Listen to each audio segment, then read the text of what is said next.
TNI AL berhasil menemukan bangkai KMP Tunu Pratamajaya yang tenggelam di Selat Bali pada Rabu, 2 Juli 2025, melalui pemindaian bawah air.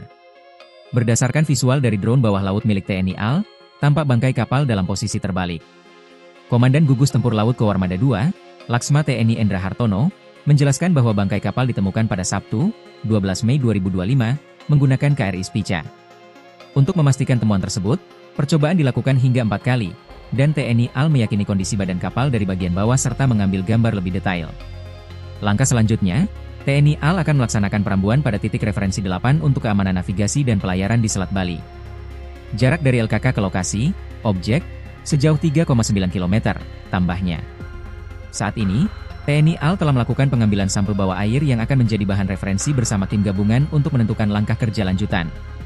Pengangkatan bangkai KMP Tunu Pratamajaya yang tenggelam di Selat Bali pada kedalaman 49 meter akan segera diupayakan. Hal tersebut disampaikan Deputi Operasi SAR dan Kesiapsiagaan Basarnas, Laksamana Muda TNI Ribut Eko Suyatno, usai bangkai kapal terdeteksi kamera bawah air TNI AL pada Sabtu, 12 Juli 2025. Eko menjelaskan bahwa sesuai dengan prosedur, terdapat beberapa langkah yang harus dilakukan berbagai pihak sebelum pengangkatan bangkai kapal yang tenggelam pada Rabu, 2 Juli 2025.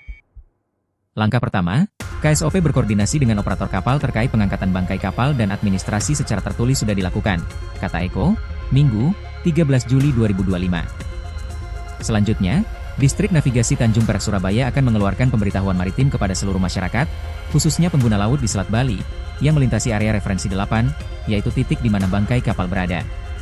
Di titik referensi tersebut, akan diberikan penandaan agar posisi bangkai kapal terlihat lebih jelas, sehingga masyarakat dapat menghindari aktivitas di area tersebut.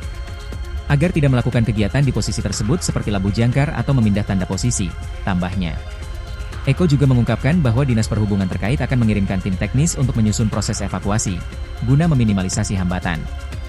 Hal ini penting mengingat arus Selat Bali yang cukup kuat, yang mampu menyeret bangkai KMP Tunu Pratamajaya sejauh 3,9 km dari titik awal lokasi kecelakaan kapal, LKK.